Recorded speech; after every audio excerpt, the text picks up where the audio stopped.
नमस्कार विद्यार्थी मित्रांनो, इंग्लिश फ्लुएंट या चॅनलमध्ये आपणा सर्वांचं पुन्हा एकदा स्वागत करतो। मी डॉक्टर जावेद खान पठाण आज आपल्यासाठी पुन्हा एकदा एक व्हिडिओ लेसन घेऊन आलेलो आहे। तरी इंग्लिश फ्लुएंट या चॅनलमध्ये आपलं पुन्हा एकदा स्वागत। विद्यार्थी मित्रांनो, सुरू करण्यापूर्वी आपणास विनंती करतो, जर आपण चॅनलला सबस्क्राइब केलं नसेल तर चॅनलला सबस्क्राइब करा आणि सबस्क्राइब केलं असेल तर आपले धन्यवाद, आभार आणि बेल आयकॉनवर क्लिक करायला विसरू नका, कारण येणाऱ्या नवीन व्हिडिओ नोटिफिकेशनसाठी बेल आयकॉनवर क्लिक करणं आवश्यक आहे। Friends, our today's topic is 4.6 A Brave Heart Dedicated to Science and Humanity. It is from our 10th standard English course book and we are learning under Maharashtra State Board. This is the last lesson that we are going to learn from our English course book and it is very important. So let's begin with our today's topic. We'll see the whole meaning, line by line meaning of the whole lesson. So I request you to watch the video till the end to better understand the meaning of the lesson. So let's start. A brave heart dedicated to science and humanity. याचा मराठीमध्ये अर्थ असा होतो, science आणि humanity या दोन गोष्टी आपल्याला कळतील। सायन्सचा अर्थ आहे विज्ञान आणि ह्युमॅनिटी म्हणजे मानवता। विज्ञान आणि मानवतेला समर्पित, डेडिकेटेड म्हणजे काय? समर्पित। विज्ञान आणि मानवतेला समर्पित असलेलं एक धैर्यशील व्यक्तिमत्व किंवा एक हृदय, आता हार्ट म्हणजे हृदय म्हटलेलं आहे, परंतु आपण याचा अर्थ व्यक्तिमत्व घेऊया। तर विज्ञान आणि मानवतेला समर्पित असलेलं एक धैर्यशील व्यक्तिमत्व कोण आहे? असं व्यक्तिमत्व, त्याची माहिती आता आपण या पूर्ण पाठामध्ये घेणार आहोत, जे आपल्याला काहीतरी शिकण्यासारखंच या पाठामध्ये आहे बघा मित्रांनो। कारण एक करेजियस ज्या गोष्टी असतात, काही लोक असतात, काही भरपूर अशी कामगिरी ते करतात आपल्या जीवनामध्ये जी आपल्याला प्रेरणादायी असते। तर या धड्यामधून सुद्धा आपल्याला अशी प्रेरणाच घ्यायची आहे, एक मोटिवेशन आपल्याला घ्यायचं, इन्स्पिरेशन घ्यायचे की यांच्यासारखं आपण सुद्धा आपल्या जीवनामध्ये काहीतरी वेगळं करून दाखवायला पाहिजे। So this particular lesson will give us the power to do something great, power to do something new, and we can give something to the society also. So we'll see what happens in the whole lesson. It's a great story about one of the greatest scientists of the time actually. So we'll see in the lesson. So we'll start with the first line. The history of man's progress from the darkness of ignorance to the glorious light of knowledge and enlightenment is full of chapters that tell of extraordinary men and women. Okay, it's a big sentence, so we'll understand the meaning of it. याचा अर्थ समजून घेऊयात आपण। The history of men's progress. Men's progress म्हणजे मानवाची प्रगती जी आहे, याचा जो इतिहास आहे, फ्रॉम द डार्कनेस, मानवाच्या प्रगतीचा इतिहास कशातून सुरू झालेला आहे? From the darkness of ignorance. Darkness of ignorance म्हणजे अज्ञानाचं अंधार। डार्कनेस म्हणजे अंधार, इग्नोरन्स म्हणजे अज्ञान। अज्ञानाच्या अंधारातून ज्ञानाच्या प्रकाशाकडे, आपण नेहमी ही फ्रेज वापरत असतो बघा। ग्लोरियस लाईट ऑफ नॉलेज म्हणजे ज्ञानाच्या प्रकाशाकडे, ज्यावेळेला व्यक्तीचा इतिहास, प्रगतीचा इतिहास ज्यावेळेला बघितला जातो।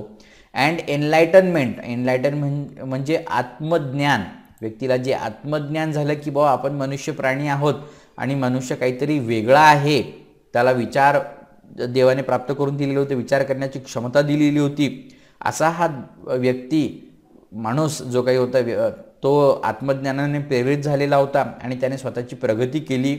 आणि ही जी काही गाथा आहे, हा जो काही इतिहास आहे, हा कसा आहे? It is full of chapters. याच्यामध्ये भरपूर असे चॅप्टर्स आहेत, धडे आहेत, आपल्याला म्हणजे शिकण्यासारखे असे काही धडे आहेत। That tell of extraordinary men and women, जे धडे कशाशी संबंधित आहेत या इतिहासामध्ये? एक्स्ट्रॉर्डनरी मेन, एक्स्ट्रॉर्डनरी म्हणजे असामान्य पुरुष आणि महिला, असामान्य स्त्री आणि पुरुष अशांच्या जीवनाबद्दलची ही गाथा आहे, ज्याच्यामधून आपल्याला अज्ञानाच्या अंधारातून ज्ञानाच्या प्रकाशाकडे नेण्याचं काम या लोकांच्या जीवनाने केलेलं आहे। तर हा सगळा इतिहास आपल्याला बघायचा आहे।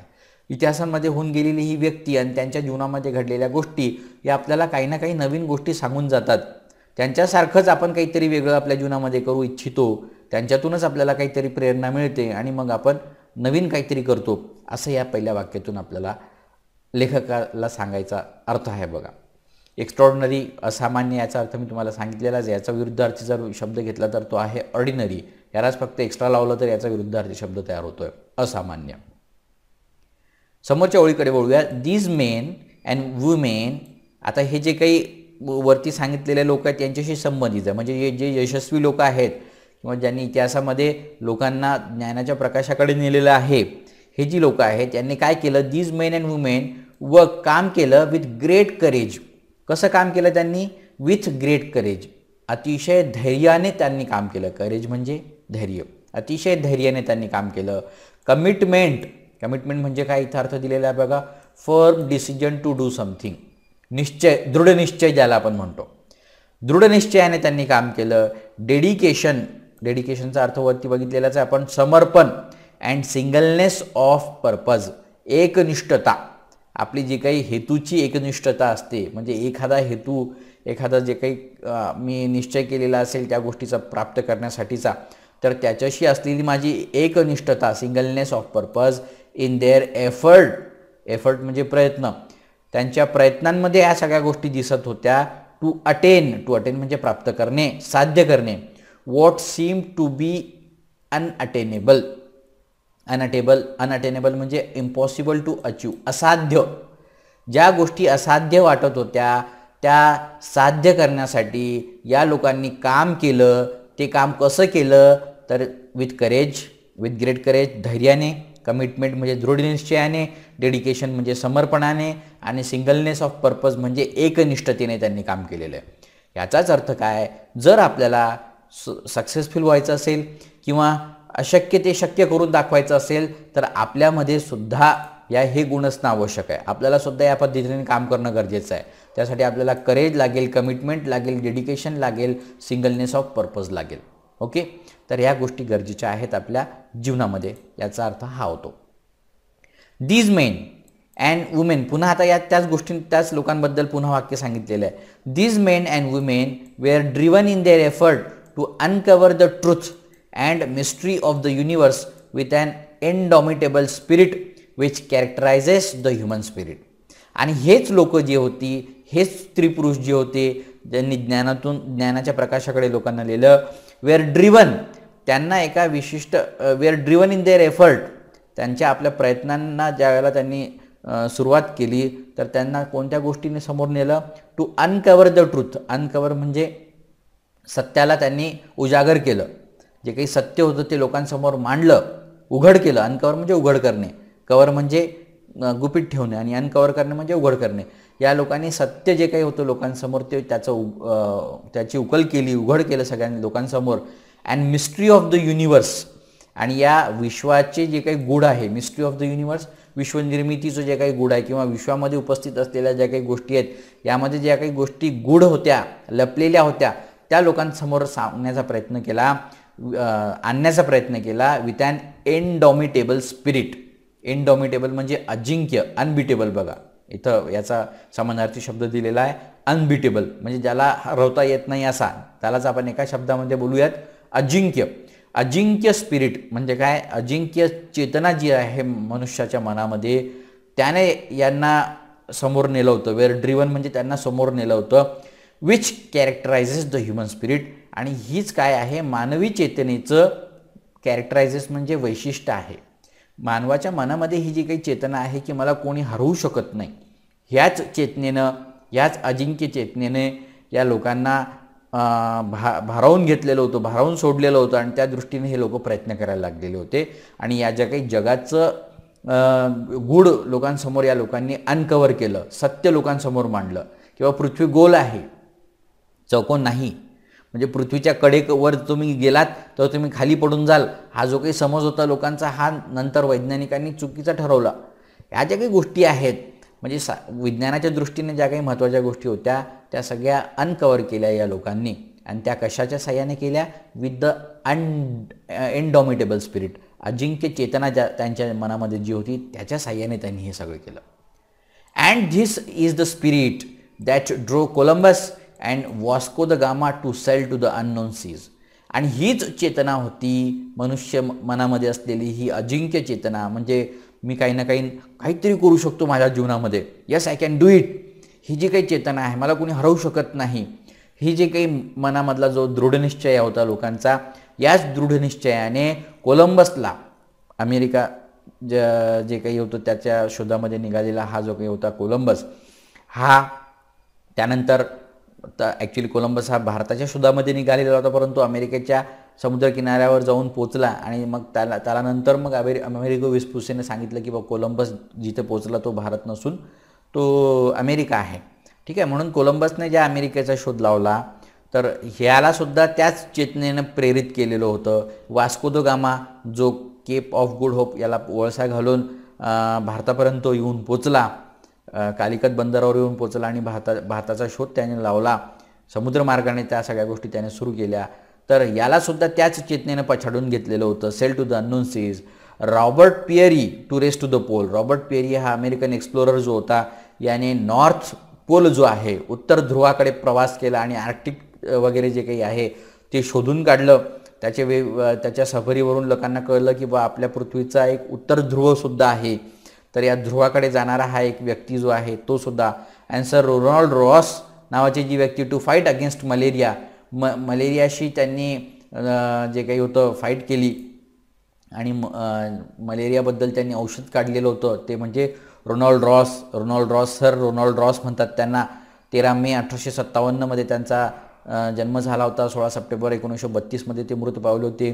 आणि ते कोण होते Ronald Ross? He was a British medical doctor who received the Nobel Prize for physiology or medicine in 1902 for his work on the transmission of malaria, becoming the first British Nobel laureate and the first born outside Europe. भारतामध्ये जन्म झालेले Ronald Ross जे होते हे British व्यक्तिमत्व होते, medical officer होते, medical doctor होते, ज्यांना मलेरियाचा शोध म्हणजे मलेरिया हा कशापासून होतो आणि त्याच्यावर औषध त्यांनी मग शोधण्याचा प्रयत्न केलेला होता, म्हणून त्यांना नोबेल पारितोषिक मिळालेलं होतं 1902 तर अशी ही व्यक्तिमत्व. His discovery of the malaria parasite in the gastrointestinal tract of mosquito in 1897 proved that malaria was transmitted by mosquitoes. 1897 त्यांनी हे सिद्ध करून दाखवलेलं होतं की मलेरिया हा मच्छरांद्वारे होतो. And led the foundation for the method of combating the disease. आणि मलेरियामुळे ज्यावेळेला लोक भरपूर मरत होते तर या रोगाचा नेमका कशामुळे प्रादुर्भाव होतो हे शोधण्याचं काम रोनाल्ड रॉस यांनी केलेलं होतं. तर हे सुद्धा जे व्यक्तिमत्व होतं यांनासुद्धा पछाडण्याचं काम ज्या अजिंक्य चेतनेनं केलेलं होतं, ती चेतना सगळ्या लोकांमध्ये वरती सांगितलेल्या लोकांमध्ये होती बघा, टू फाईट अगेन्स्ट मलेरियामध्ये. त्यानंतर काय, Hillary and Tenzing to reach the top of the Everest. जे हिलरी किंवा टेन्झिंग जे होते हे एव्हरेस्टला जाऊन पोचलेले होते सगळ्यात वरती सुरुवातीला.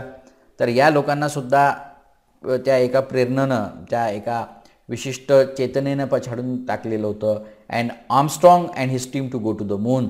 आणि नील आर्मस्ट्रॉंग चंद्रावर पाऊल ठेवणारा पहिला व्यक्ती आणि त्याचे जे काही लोक होते यांनासुद्धा प्रेरित करणारी जी काही गोष्ट होती ती म्हणजे मानवी चेतना, इनडॉमिटेबल स्पिरिट. हा जो शब्द आहे तो खूप महत्त्वाचा आहे बघा. या इनडॉमिटेबल स्पिरिटबद्दल बोलता येते.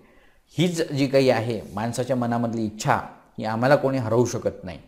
आणि म्हणून हे कोलंबस, वास्को द गामा, त्यानंतर Robert Peary, Ronald Ross, Hillary, Tenzing, Armstrong आणि त्यांचे हे सगळे लोक, या सगळ्या लोकांना या अजिंक्य चेतनेनं पछाडून टाकलेलं होतं. आणि म्हणून त्या सगळ्या लोकांनी आपल्या जीवनामध्ये काहीतरी नवीन काम करून दाखवण्याचं धैर्य दाखवलेलं होतं. अशा ह्या सगळ्या गोष्टी इथं आपल्याला पहिल्या पॅराग्राफमध्ये कळतात. इथं आपल्याला एक प्रश्न दिलेला आहे बघा मार्जिनमध्ये, what qualities do great achievers possess. Great achievers जे आहेत म्हणजे ज्या लोकांनी असाध्य ते साध्य करून दाखवलेलं आहेत, या लोकांमध्ये कोणत्या क्वालिटीज आढळतात त्या आपण वरती बघितलेल्या आहेत बघा. कोणकोणत्या क्वालिटीज आढळतात इथे दिलेल्या आहेत. त्या क्वालिटीज आपण the great achievers possess qualities like great courage, commitment, dedication, singleness of purpose in their effort to attain what seem to be unattainable. They have the indomitable spirit in them. All these qualities they possess. हे आपण त्या ठिकाणी उत्तर देऊ शकतो. Okay, पुढच्या पॅराग्राफकडे आता आपण बोलणार आहोत. काय सांगितलेलं आहे बघा. One great woman who dedicated her life to the cause of science and to the welfare of humanity is Madame Curie, the discoverer of radium.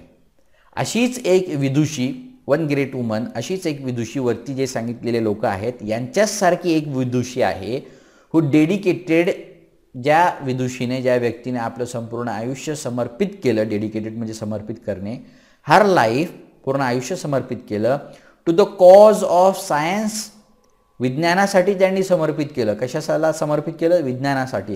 And to the welfare of humanity, आणि मानवतेच्या कल्याणासाठी. Welfare म्हणजे कल्याण. मानवतेच्या कल्याणासाठी आपलं पूर्ण आयुष्य समर्पित करून टाकलेले एक व्यक्तिमत्व म्हणजे मादाम क्युरी, आणि त्यांच्याशी संबंधित हा धडा आहे. आणि मादाम क्युरी कशासाठी प्रसिद्ध आहेत? She is the discoverer of radium. रेडियमचा शोध लावणारी ही व्यक्ती. Discoverer, okay. इन्व्हेंटर वेगळे आणि डिस्कवरर वेगळे.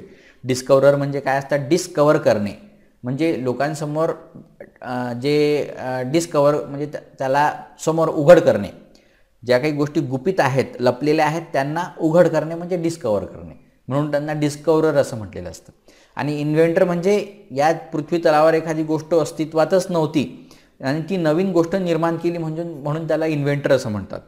डिस्कवरर जे ते लोक असतात की ऑलरेडी ते पृथ्वीवर उपलब्ध आहे, फक्त ते लोकांना ज्ञात नाही आहे, तर लोकांना ज्ञात करून दिलं म्हणून त्यांना डिस्कवरी केलं असं म्हणतात. डिस्कवरी आणि इन्व्हेन्शनमधला हा फरक लक्षात असू द्या. तर डिस्कवरर ऑफ रेडियम त्यांना असं म्हणतात, मादाम क्युरी यांना. The mere statement that Madame Curie discovered the radium will never tell the true story of the extraordinary courage, determination and singleness of purpose that this noble woman showed in the face of extreme poverty, pain and sufferings that comes along with such condition. म्हणजे फक्त madame Curie, the mayor म्हणजे निवळ, फक्त एक साधंसं वाक्य, statement म्हणजे वाक्य आपण केलं. काय वाक्य केलं? की Madame Curie discovered the radium. Madame Curie यांनी रेडियमचा शोध लावला. एवढ्या वाक्यावरून आपल्याला मादाम क्युरींनी दाखवलेली जी काही जिद्द आहे किंवा त्यांच्या लाईफ स्टोरीबद्दल आपल्याला काहीच कळत नाही. तर काय काय केलं त्यांनी? Will never tell the true story of the extraordinary courage. या फक्त एक वाक्य आपल्याला मादाम क्युरी यांच्या जी काही खरी कथा होती, आपल्या एक्स्ट्रॉर्डनरी करेज, असामान्य धैर्याची कथा सांगता येणार नाही या वाक्यातून आपल्याला. डिटर्मिनेशन म्हणजे निश्चय कळणार नाही त्यांचा. सिंगलनेस ऑफ पर्पज म्हणजे एकनिष्ठता, आपल्या ध्येयाप्रती असलेली ती जी एकनिष्ठता होती त्याबद्दल आपल्याला माहिती कळणार नाही आहे फक्त या एका वाक्यांमुळे. दॅट धिस नोबल वुमन, ही जी काही उदात्त स्त्री होती, showed in the face of extreme poverty. आणि हे सगळं करत असताना त्यांनी जेव्हा रेडियमचा शोध लावला तर कोणत्या कंडिशनमध्ये लावला? फेस ऑफ एक्स्ट्रीम पॉवर्टी, अत्यंत गरीब आणि हलाखीची परिस्थिती असलेली ही व्यक्ती, पेन, दुःख, सफरिंग्स, ज्या काही यातना होत्या, that comes along with such condition, या सगळ्या परिस्थितीमध्ये या गोष्टी त्यांच्यासोबत होत्या हे आपल्याला कळणार नाही फक्त एका वाक्यांमुळे. म्हणून फक्त एक वाक्य आपल्याला अभ्यासायचं नाही आहे, तर आपल्याला मादाम क्युरी यांनी रेडियमचा शोध कसा लावला हे करत असताना त्यांनी कोणकोणत्या हालापेष्टा सहन केल्या त्या आपल्याला बघायच्या आहेत मित्रांनो. आता या तिसऱ्या पॅराग्राफमध्ये आपल्याला त्या गोष्टी कळणार आहेत. बघूयात काय सांगितलेले आहेत. तर born Maria Sklodowska in Warsaw, Poland on November 7, 1867, Marie Curie's childhood dream was to study science in Paris, but her father could not afford the expense for this.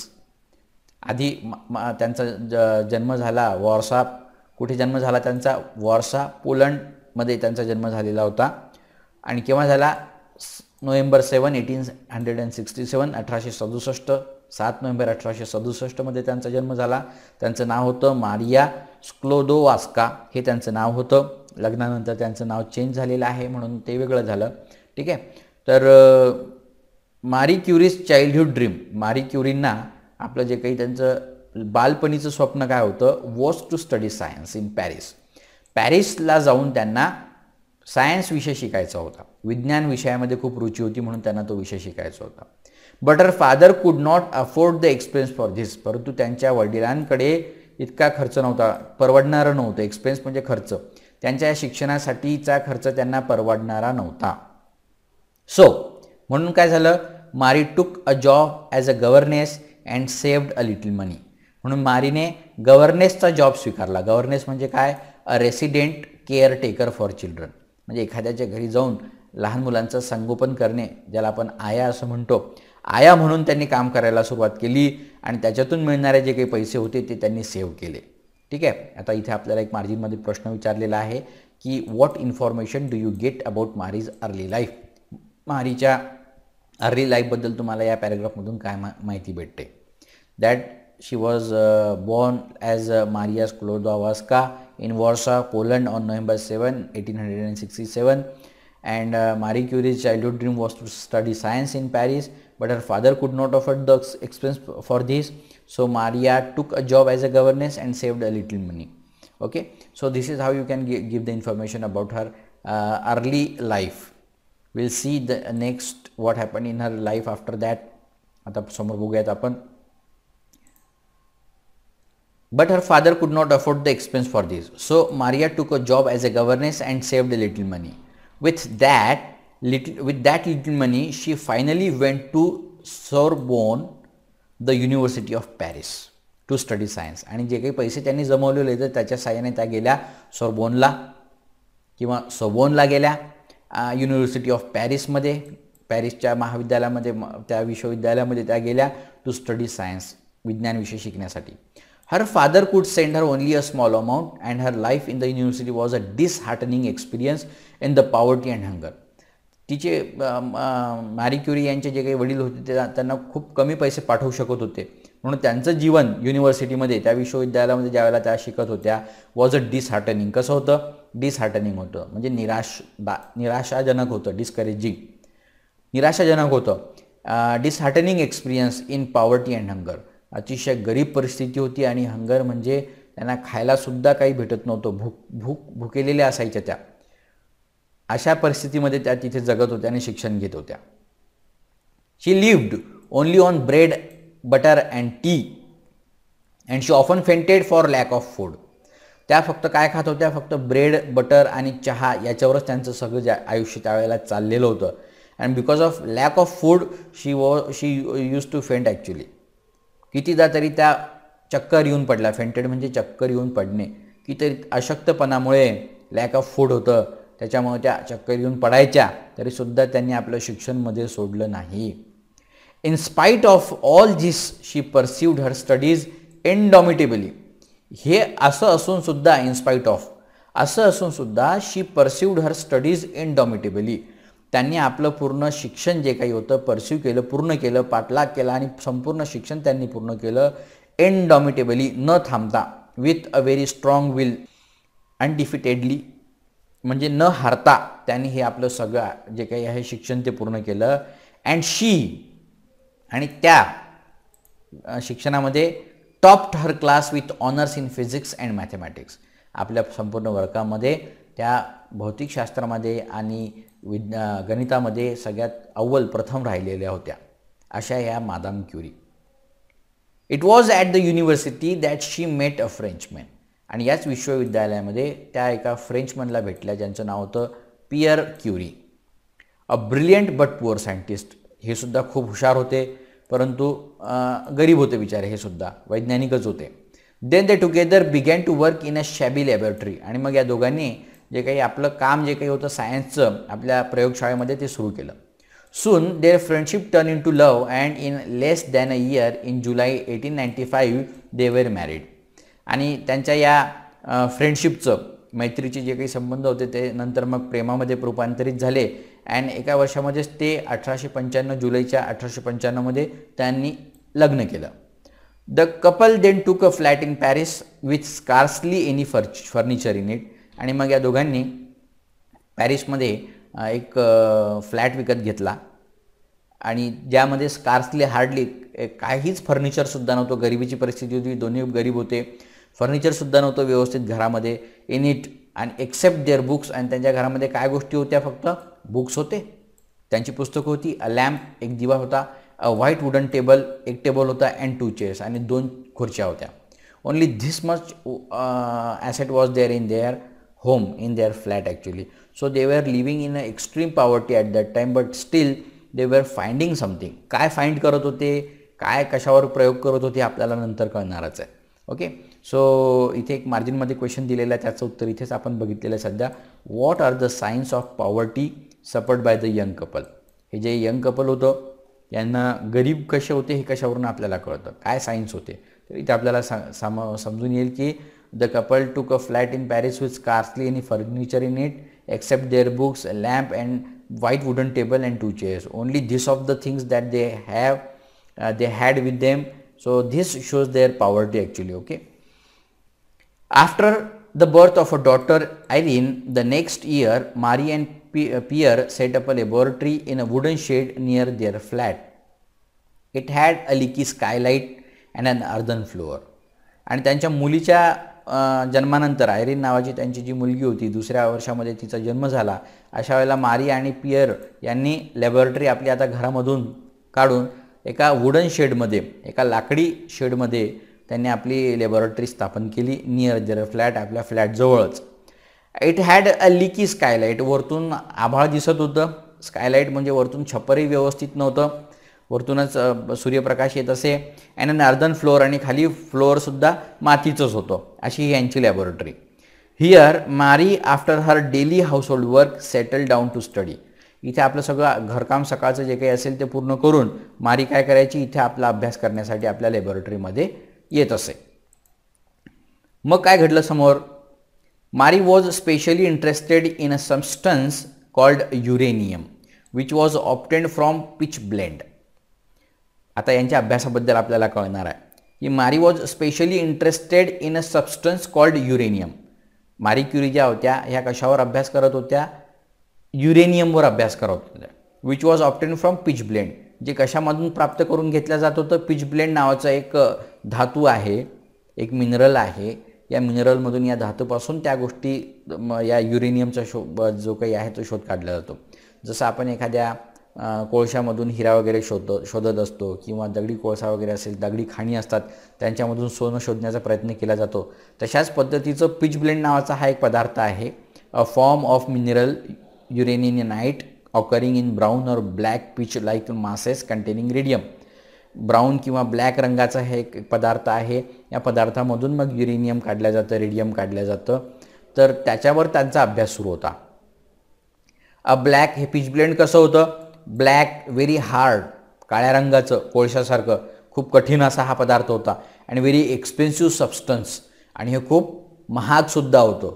हा जो पदार्थ होता याच्यातून युरेनियम काढण्याचं काम केलं जात होतं. या पृथ्वीच्या पोटामध्ये अशा भरपूर काही गोष्टी आहेत अजूनही आपण शोधत आहोत. तर त्याच्यातला हा पिच ब्लेंड एक पदार्थ आहे, याच्यातून युरेनियम भेटतं. ॲटॉमिक एनर्जी वगैरेमध्ये हा युरेनियम खूप कामाचा पदार्थ आहे बघा मित्रांनो. तर त्याच्यातूनच हा रेडियमसुद्धा काढला जातो. Uranium was known to give off very powerful rays by which men could see through many substances. Uranium काय करतं, was known to give off very powerful rays. युरेनियममधून भरपूर अशा रेज बाहेर पडतात, किरणोत्सार होतो या युरेनियममधून. बाय विच, ज्याच्या साह्याने main could see through many substances, याच्या साह्याने लोक एखाद्या वस्तूमधून आरपार बघू शकतात, असा हा युरेनियम. म्हणजे याच्यातून जो होणारा किरणोत्सार आहे याच्या साह्याने आपण एखाद्या वस्तूच्या आरपार बघू शकतो. Now Marie discovered that what was left after obtaining uranium was even more powerful. तर मारी क्युरीने काय शोधलं, discovered that what was left after obtaining uranium. Uranium ज्यावेळेला आपल्याला पिच ब्लेंडमधून युरेनियम प्राप्त होतो, त्यानंतर जो काही लेफ्ट ओव्हर आहे, ज्या काही गोष्टी शिल्लक राहतात, त्या शिल्लक असलेल्या गोष्टीमध्ये एक अशी गोष्ट आहे ती युरेनियमपेक्षाही खूप जास्त पॉवरफुल आहे. Later on Pierre and Marie found that there was not one but 2 new substances giving off these rays, although they had not yet been able to obtain either of them. आणि जेव्हा त्या uranium त्या pitch ब्लेंडमधून बाजूला काढला, तर उर्वरित ज्या pitch blend आहे त्याच्यातून एक नव्हे अशा 2 गोष्टी आहेत ज्या याच्यापेक्षाही, युरेनियमपेक्षाही जास्त रेज ज्या आहेत, किरणोत्सार आहे, ह्या करता आहेत. परंतु अजूनही त्यांना नेमकं कळालेलं नव्हतं त्या 2 गोष्टी कोणत्या आहेत. They called one of them polonium in honour of her country. मग त्या दोघांपैकी, त्या 2 गोष्टींपैकी एकाला त्यांनी नाव दिलं पोलोनियम. त्या पोलोनियम नाव त्यांनी ठेवलं आपल्या देशाच्या नावावरून, पोलंडवरून, in honour of her country. Poland and the other was called radium, आणि दुसऱ्याला नाव ठेवलं त्यांनी radium. Radium is the most powerful of the radioactive elements. आणि हा रेडिओ जो काही आहे याच्यातून जो काही रेडिओ ॲक्टिव्ह किरणोत्सार होतो, हा किरणोत्सार खूप पॉवरफुल होता, हे त्यांनी त्याच्यातून शोधून काढलं. आतापर्यंत शोधलं नव्हतं, परंतु त्यांना कळलेलं होतं की हे दोन पदार्थ आहेत ज्यांच्यातून ह्या सगळ्या गोष्टी घडत आहेत. And radioactive elements can give off rays which can penetrate substances that are opaque to light. आणि हे रेडिओ ॲक्टिव्ह एलिमेंट्स जे आहेत कॅन गिव्ह ऑफ रेज, याच्यातून किरणोत्सार होतो, विच कॅन पेनिट्रेट, जो काही आरपार जाऊ शकतो, गो थ्रू, पेनिट्रेट म्हणजे आरपार जाऊ शकतो, सबस्टन्सेस पदार्थांमधून that are opaque to light, ज्याच्यातून लाईट जाऊ शकत नाही. ओपेक म्हणजे अपारदर्शी, नॉट ट्रान्सपरंट त्याचा अर्थ होतो, इथे दिसतंय बघा, अपारदर्शी. ज्या अपारदर्शी गोष्टी आहेत, जशी आपली भिंत आहे बघा, आपल्या भिंतीतून आरपार काही कोणते लाईट जाऊ शकतो का? आपण लाईट समोर त्याच्या उभं राहिलो, एखाद्या तुम्ही आपल्या सूर्यप्रकाशासमोर जरी उभं राहिले तर आपली सावली लगेच खाली पडते, म्हणजे सूर्यप्रकाशसुद्धा जो काही प्रकाश जो काही आहे तो आपल्यातून आरपार जाऊ शकत नाही. ठीक आहे. तर या एक्सरेज वगैरे मध्ये तुम्हाला माहीत असेल, जे काही किरणोत्सारी एक्सरेमध्ये वापरलेले असतात, जे किरणं असतात, या किरणांमधून आपल्या बॉडीच्या आतमधलं सुद्धा आपल्याला दिसतं. तर हेच जे सबस्टन्सेस आहेत, रेडिओ ॲक्टिव्ह सबस्टन्सेस, हे रेडियममधून बाहेर पडत होते, पोलोनियममधून बाहेर पडत होते, आणि जे अपारदर्शी ज्या वस्तू आहेत त्यांच्यातून सुद्धा भेदून त्यांना त्या बाहेर निघू शकत होते, हे त्यांना कळलेलं होतं, आणि त्याचा शोध ते घेत होते. म्हणजे जे काही सायन्समध्ये आजकाल एक्सरे वगैरे निघालेले आहेत, आपण सोनोग्राफी वगैरे जे काही म्हणतो, त्याच्यामध्ये प्रमुखतः वापरण्यात येणारे हे ज्या रेज आहेत त्याचाच शोध हे लोक करत होते बघा. म्हणजे आज ऑपरेशन्स वगैरे होतात, लगेच आपल्याला कळतं की काय प्रॉब्लेम झालेला आहे आतमध्ये बॉडीमध्ये, हे या रेजवरून आपल्याला कळतं. त्याचा शोध हे लोक करत होते, मादाम क्युरी आणि Pierre Curie. There was another French scientist called Henri Becquerel. एक दुसरे फ्रेंच सायंटिस्ट होते ज्यांचं नाव होतं Henri Becquerel, who in 1906 had discovered that uranium possessed this property. यांनी 1896 मध्ये हे शोधून काढलेलं होतं की युरेनियममध्ये ही प्रॉपर्टी आहे, म्हणजे हा जो गुणधर्म आहे, अपारदर्शी वस्तूंना भेदून जाणे, हा जो गुणधर्म आहे हा युरेनियममध्ये आढळतो, असं 1896 मध्ये हेनरी बॅक्वेरेल यांनी मांडलेलं होतं. But polonium and radium possessed radioactive in much higher degree. परंतु रेडियममध्ये आणि पोलोनियममध्ये जो काही रेडिओ ॲक्टिव्ह लहरी आहेत या युरेनियमपेक्षा जास्त प्रमाणात आहेत, आणि त्या भेदून जाण्याची क्षमता या युरेनियमपेक्षा जास्त आहे, हे नंतर मग मारी क्युरी यांनी शोधून काढलेलं आहे. आता रेडिओ ॲक्टिव्ह लहरीच्या साह्याने जे काही आपण फोनद्वारे आपला जो काही संवाद साधला जात आहे, हे त्याच्या साह्याने आपण करत आहोत मित्रांनो. इव्हन या रेडिओ ॲक्टिव्ह लहरीज ज्या असतात त्या डायरेक्टली आपल्या घरामध्ये येऊ शकतात, भिंतींना भेदून आपल्या फोनपर्यंत येऊ शकतात. अशा या लहरी आहेत, म्हणून या महत्त्वाच्या आहेत. हा जो विषय आहे तो. The Curies now began to work with greater enthusiasm. आता या क्युरी दाम्पत्यांनी आपलं काम सुरू केलं विथ ग्रेटर इन्थुझियाझम, अतिशय उत्साहाने त्यांनी काम केलं. But they were poor and pitchblende itself was an extremely expensive substance which they could not afford to buy in large quantity. परंतु ते खूप गरीब होते. ते जेव्हा काम करत होते या प्रयोगावर, ते खूप गरीब असल्यामुळे त्यांना जे पिचब्लेंड आहे हे खूप महाग, एक्स्ट्रीमली एक्सपेन्सिव्ह, खूप महाग असल्यामुळे त्यांना काही विकत घेता येत नव्हतं. Which they could not afford to buy in large quantity. ते मोठ्या प्रमाणात ते विकत घेऊ शकत नव्हते, त्यांना परवडणारं नव्हतं, त्याच्यावर ते प्रयोग करू शकत नव्हते. इथे एक प्रश्न आपल्याला दिलेला आहे बघा. Why were the two new substances name polonium and radium. पोलोनियमचं नाव पोलोनियम का ठेवलं? they gave the name in the honor of their country, Poland. That's why polonium was called, and because of the radioactive waves, radium was called as the radium. They however sacrificed, पुढे बघूया आपण, they however sacrificed all the luxuries of life to save money. म्हणून त्यांनी काय केलं, हा peach blend विकत घेण्यासाठी त्यांनी जे काही आपल्या आयुष्यामध्ये लागणाऱ्या महत्त्वाच्या गोष्टी होत्या त्या सगळ्या सॅक्रिफाईस केल्या, त्याग करून टाकला त्यांनी त्या सगळ्या गोष्टींचा. To save money to buy whatever little amount of peach blend they could. जे काही पीच ब्लेंड आहे, आपला पैसा सेव्ह केल्यानंतर जितकं काही उपलब्ध होईल त्याच्या साह्याने ते त्याच्यावर प्रयोग करायला लागले. They lived in utter penury. अत्यंत हलाखीची दारिद्र्याच्या परिस्थितीमध्ये ते राहत होते. अटर पेन्युरी म्हणजे नॉट बाईंग कॉस्टली फूड. महाग जे काही फूड वगैरे जे काही आहे, अन्न वगैरे ते विकत घेत नव्हते. And warm clothes for the extremely cold Parisian winter. पॅरिसमधला जो काही हिवाळा आहे याच्यासाठी लागणारे जे काही गरम कपडे आहेत ते सुद्धा ते विकत घेऊ शकत नव्हते किंवा ते पैसे सेव्ह करत होते आणि त्याच्या बदल्यात ते पिचब्लेंड विकत घेत होते. Often they could not sleep during the cold nights due to lack of warmth. आणि जास्त थंडी असल्यामुळे आणि घरामध्ये गरम कपडे नसल्यामुळे किंवा गरमी नसल्यामुळे ते रात्रभर झोपू शकत नव्हते. Overwork seriously affected Madame Curie's health.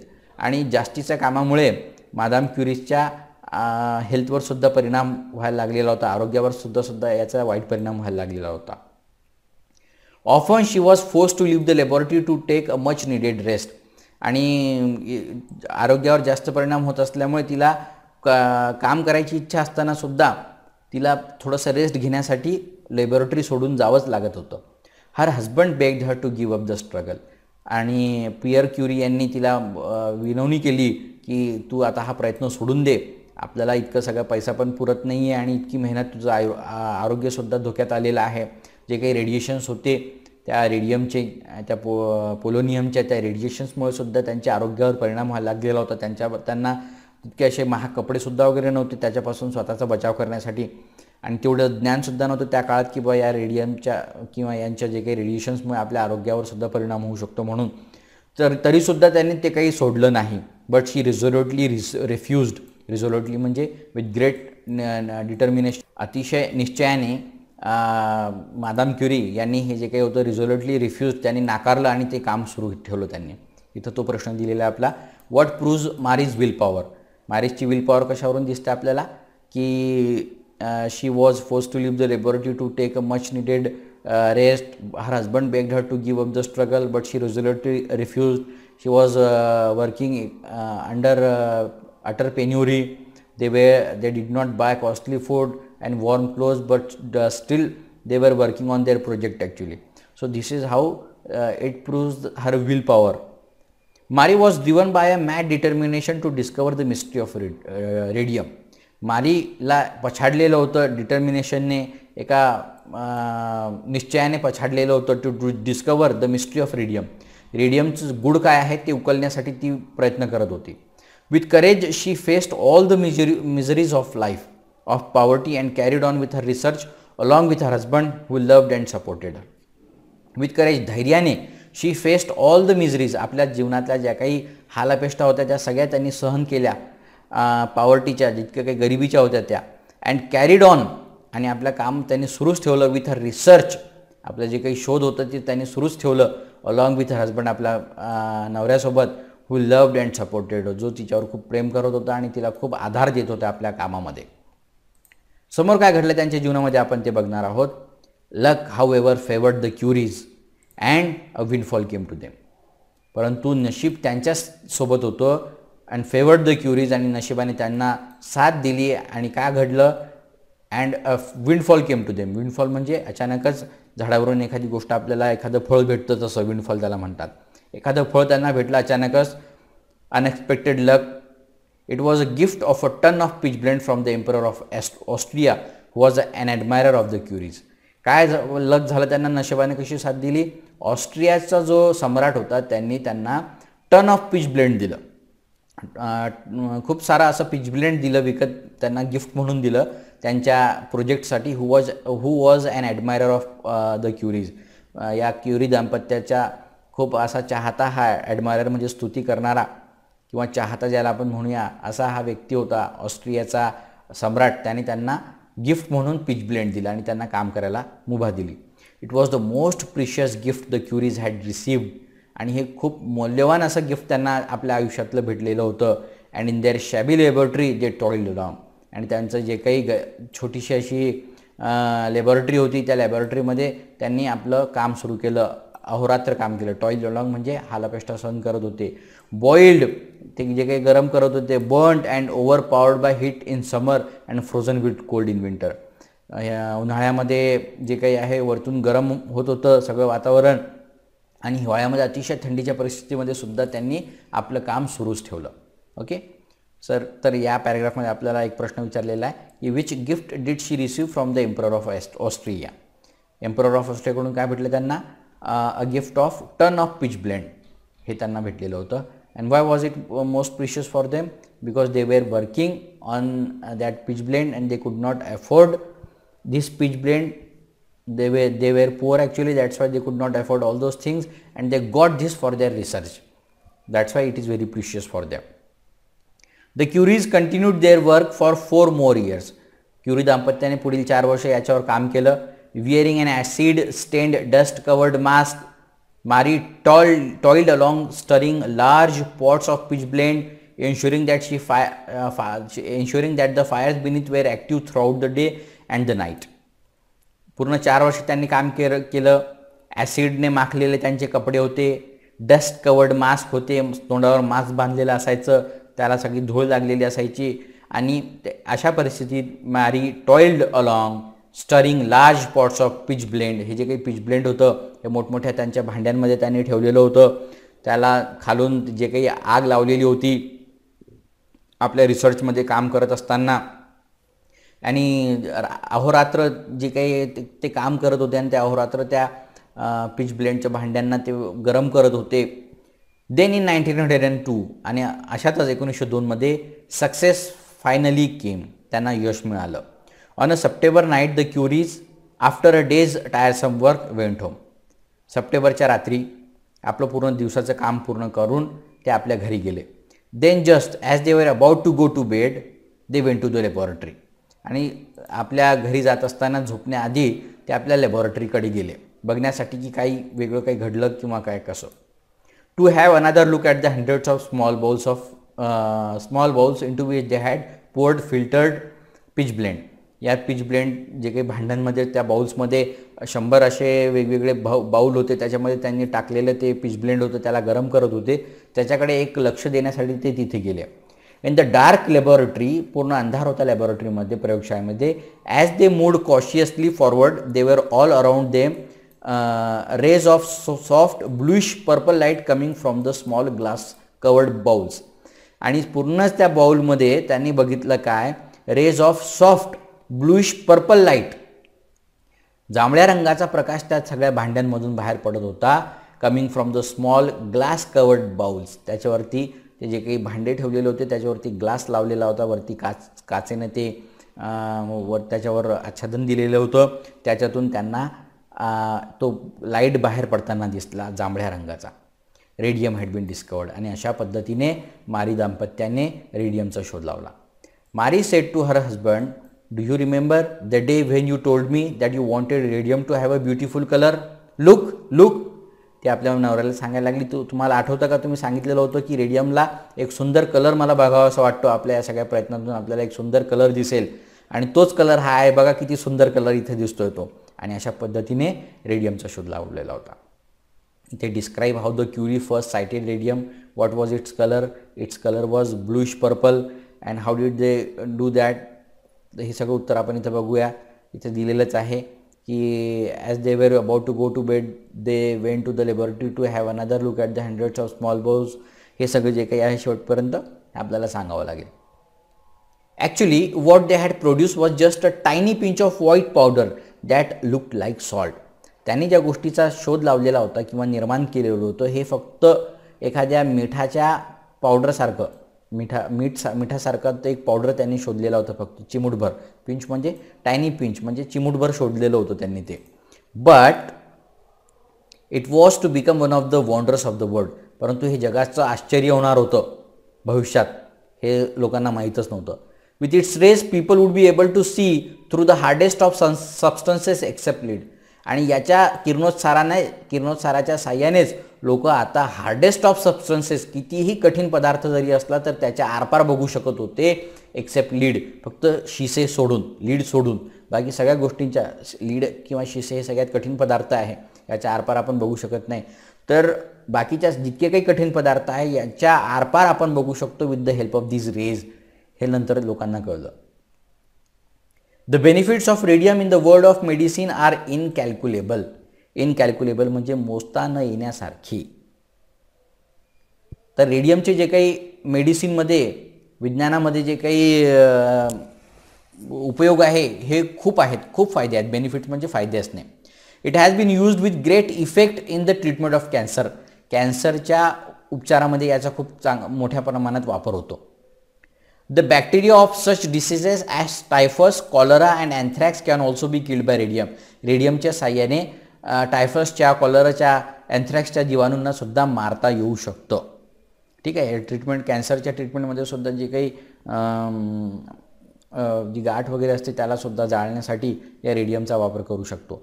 तर इथे आपल्याला प्रश्न विचारलेला आहे, how is radium used in the medical field. तर इथे आपण सांगू शकतो की the benefits of radium in the world of medicine are incalculable. It has been used with great effect in the treatment of cancer. हे सगळं जे काही आहे हे आपण सांगू शकतो उत्तरामध्ये.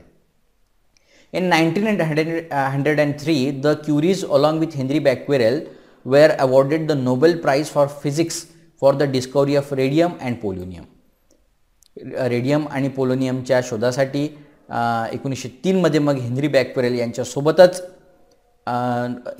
क्युरी दाम्पत्यांना नोबेल पारितोषिक देण्यात आलं फिजिक्समध्ये, भौतिकशास्त्रामध्ये. They wished they could have patented their discovery and became rich, but this noble woman refuse to do so and gave it free to the world to be used properly. त्यांनी आपलं जे काही शोध होता याचं पेटंटेड म्हणजे स्वतःच्या नावावर त्यांनी मालकी हक्क देऊन लोकांना जर त्याच्यावर प्रयोग करायचा असेल तर तो पैसे देऊन ते विकू शकत होते आणि श्रीमंत होऊ शकत होते, परंतु त्यांनी तसं केलं नाही. उलट या उदात्त स्त्रीने काय केलं, she refuse to do so and gave it free to the world. आणि जगाला त्यांनी फ्री देऊन टाकलं की याच्यावर तुम्ही जे काही काम आहे ते करू शकता म्हणून. अशा या मादाम क्युरी जगासाठी काम करणाऱ्या, आपण म्हटलं ना सायन्स अँड ह्युमॅनिटीमध्ये, तर तशा या. In 1906, Pierre was knock down and killed by a horse drawn wagon. 1906 मध्ये पियरला एका घोडागाडीने टक्कर दिली आणि त्या ठोशीमध्येच त्यांचा मृत्यू झाला. Marie clung to his lifeless body and remain डिस्कॉन्सोलेट.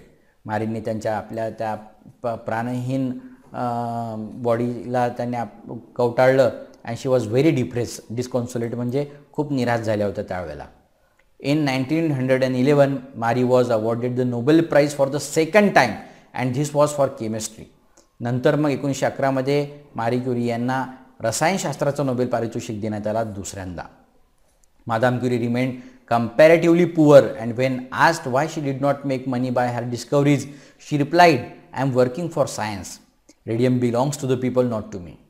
त्यावेळेला comparatively poor म्हणजे नेहमी त्या आपल्या पूर्ण आयुष्यात त्यांनी पुअर राहिल्या, त्या गरीबच राहिल्या. And when she was asked why did she live such life, she said I am working for science. मी विज्ञानासाठी काम करते. Radium belongs to the people, not to me. Radium हा लोकांचा आहे, माझा नाही. मी जरी शोध लावलेला असला तरीसुद्धा तो माझा नाही आहे, याच्यातून मी पैसा कमवू इच्छित नाही, असं त्यांचं मत होतं. So in 1934 the health of Marie Curie failed and in the July of that year this great scientist who had given her life for the cause of science and humanity died. 1934 मध्ये त्यांचं शरीर, त्यांचं आरोग्य जे काही आहे हळूहळू त्या वेगवेगळे रोग त्यांना जडलेले होते. त्या रेडिएशन्स ज्या होत्या रेडियमच्या त्याच्यामुळे त्यांचं शरीर पूर्ण पोखरलेलं होतं. And July of that year आणि 1934च्या जुलैमध्येच या महान विदुषीचा, या सायंटिस्टचा मृत्यू झाला. आणि ज्यांनी आपलं पूर्ण आयुष्य सायन्स आणि ह्युमॅनिटीसाठी समर्पित केलेलं होतं त्यांचा मृत्यू झाला. In every great man and women there is a compulsive desire to discover the truth. प्रत्येक मनुष्यामध्ये, समोर त्यांच्याबद्दल थोडीशी माहिती दिलेली आहे की प्रत्येक मनुष्यामध्ये, एक महान व्यक्तीमध्ये किंवा स्त्रीमध्ये there is a compulsive desire. Compulsive म्हणजे पॅशनेट, अनकंट्रोलेबल, अनियंत्रित इच्छा असते प्रत्येकामध्ये टू डिस्कवर द ट्रूथ. सत्य जाणून घेण्याची जी काही इच्छा असते ती प्रत्येकाच्या मनामध्ये आहे. अजूनही आपण सत्य शोधू इच्छितो की या जगाची निर्मिती कशी झाली, हे युनिवर्स कसं झालं, बिग बँग थिअरी वगैरे ज्या काही थिअरीज ज्या मांडल्या जातात, हे तर या माणसाच्या मनामध्ये असलेली ही इच्छा असते बघा. डिस्कवर द ट्रूथ, सत्य जाणून घेण्याची इच्छा असते कोणत्याही गोष्टींमध्ये. एखाद्या वेळेला जर शिक्षक आले तुमच्यासमोर, एखादा बॉक्स समोर ठेवला आणि त्या सांगितलं की मी थोडं 5 मिनिटांमध्ये तिथून जाऊन येतो, परंतु हा बॉक्स उघडायचा नाही बरं का कोणी, याच्यामध्ये काय बघायचं नाही आहे, आणि निघून जातात. परंतु बसलेल्या विद्यार्थ्यांमध्ये उत्सुकता असते त्याच्यामध्ये काय आहे ते जाणून घेण्याची. ते जातीलच आणि ते उघडून बघतीलच त्याच्यामध्ये काय आहे. म्हणजे ही आपली मनातली इच्छाच असते नेहमीची, किंवा काय सत्य आहे ते आपण शोधून काढायचं. तर ही कंपल्सिव्ह डिझायर असते प्रत्येक व्यक्तीमध्ये Madame Curie, who pursued her life's goal with great courage, endurance, dedication and strength of character, is a living example of this statement. आणि मादाम क्युरी ज्या होत्या, ज्यांनी आपलं पूर्ण आयुष्य खर्ची घातलं विथ ग्रेट करेज, आपल्या लाईफ्स गोल, जे काही जीवनाचं उद्दिष्ट होतं याच्यासाठी आपलं पूर्ण जीवन खर्ची घातलं. कसं? विथ ग्रेट करेज, धैर्याने, एन्ड्युरन्स, सहनशक्तीने, डेडिकेशन, समर्पणाने आणि स्ट्रेंथ ऑफ कॅरेक्टर, आणि आपल्या कॅरेक्टरच्या शक्तीने, जे काही आपलं नैतिक जी काही त्यांची स्ट्रेंथ होती ती सुद्धा त्यांनी टिकवून ठेवली. And she is the living example of this statement. आणि ह्या जिथं जागतं उदाहरण आहे आपल्यासमोर या सगळ्या गोष्टींचं. There are also men and women who show extreme courage when they are face to face with great danger. या जगामध्ये अशी काही लोक आहेत जे शो एक्स्ट्रीम करेज, त्यांनी अत्यंत धैर्य दाखवलेलं आहे. When they are face to face, जेव्हा ते समोरासमोर येतात विथ ग्रेट डेंजर, धोका ज्या वेळेला समोर येतो, त्यांच्यासमोर खूप मोठा धोका निर्माण होतो, अशा वेळेला ते त्याच्या समोरासमोर येतात, परंतु तरीसुद्धा ते धैर्याने त्याच्यासमोर उभे राहतात आणि जिंकतात. But greater is the courage of men and women who display a strength of mind that is not defeated by extremely hostile and unfavourable conditions of life. परंतु त्याच्यापेक्षाही महान असे काही लोक असतात जे याच्यापेक्षा जास्त धैर्य दाखवतात, display a strength of mind, जे आपल्या मनाची शक्ती लोकांपर्यंत दाखवतात. That is not defeated by extremely hostile. Defeated म्हणजे हरवणे, त्यांना कोणीच हरवू शकत नाही, कितीही हलाखीची परिस्थिती येऊ देत. हॉस्टाईल म्हणजे ॲडवर्स, कितीही वाईट परिस्थिती जरी आली, अत्यंत वाईट परिस्थिती and unfavourable conditions of life, आणि आपल्या फेवरमध्ये नसलेल्या गोष्टीसुद्धा त्यांच्यासोबत घडत असतात, वाईट गोष्टी घडत असतात सगळ्या जीवनामध्ये, तरीसुद्धा ते आपलं मानसिक संतुलन जे काही आहे ते टिकवून ठेवतात आणि त्या लढा देतात आणि जिंकतात. अशी काही लोक असतात. Madame Curie certainly belongs to this latter group. आणि मादाम क्युरी ज्या आहेत या दुसऱ्या ग्रुपला बिलॉंग करतात. म्हणजे त्यांनी आपल्या मनाचा तोल न जाऊ देता, कितीही वाईट परिस्थिती जरी आली तरी त्याच्या विरोधात उभे राहून आपलं आयुष्य जगलेलं आहे. असे हे जे लोक असतात ते म्हणजे ग्रेट लोक असतात. अशा या मारी क्युरी आणि त्यांच्या जीवनाबद्दल आज आपण पूर्ण पाठ बघितलेला आहे. कशा पद्धतीने त्यांनी रेडियमचा शोध लावला, जो दुसऱ्या महायुद्धामध्ये सुद्धा अत्यंत महत्त्वाचा ठरलेला होता. मारी क्युरी यांनी मग अशी मशीन तयार केलेली होती की दुसऱ्या महायुद्धामध्ये ज्या वेळेला लोकांना, त्या सैनिकांना गोळ्या लागायच्या, त्या गोळ्या कुठे शरीरामध्ये घुसलेल्या त्या शोधण्यासाठी या रेडियमच्या त्यांनी मशीन तयार केलेली होती, एक्सरे मशीन. आणि त्याच्या साह्याने त्या गोळ्या कुठे लागलेल्या त्या बघून लगेच त्या गोळ्या काढून त्या लोकांना मलमपट्टी वगैरे केल्या जात होती आणि भरपूर लोकांचे प्राण त्याच्यामुळे वाचले होते. असा हा शोध आजही आपल्याला खूप कामाचा आहे बघा, त्या आपण बघितलेलंच मेडिसिनमध्ये. तर अशा या मारी क्युरी ही अशी एक फॅमिली होती क्युरी दाम्पत्यांची की पूर्ण यांच्या मुलीलासुद्धा नंतर नोबेल प्राईज मिळालेला होता, नवऱ्यालासुद्धा मिळालेला होता, त्यांनासुद्धा मिळालेला होता. म्हणजे पूर्णच परिवार जो होता हा नोबेल पारितोषिकांनी सन्मानित करण्यात आलेला होता. असे हे मारी दाम्पत्य आणि त्यांच्या जीवनाबद्दल ही कथा आपल्याला कळली. म्हणजे फक्त एका स्टेटमेंटने आपल्याला हे कळत नाही की दे डिस्कवर्ड रेडियम, त्यांनी रेडियमचा शोध लावला. याच्यातून आपल्याला हे कळत नाही की त्यांच्या जीवनामध्ये त्यांनी काय हालापेष्टा सहन केलेल्या होत्या. म्हणून हा सगळा खटाटोप इथे लेखकाने केलेला आहे. मारी क्युरी यांच्या जीवनाबद्दल तुम्हाला सगळी माहिती कळालेलीच असेल. पाठ आवडला असेल किंवा समजला असेल तर कमेंट बॉक्समध्ये नक्की सांगा तुम्हाला समजलं असेल तर. कसा वाटला तुम्हाला हा पाठ. तर इंग्लिश फ्लुएंट चॅनलवर अशीच भेट देत राहा आणि शिकत राहा. जे काही ज्ञान तुम्ही इथे घेतलेलं आहे तो लोकांपर्यंत पोचवा, कारण ज्ञान वाटल्याने वाढतं, म्हणून लोकांपर्यंत पोचवा. आजच्यासाठी इतकं पुरे. धन्यवाद.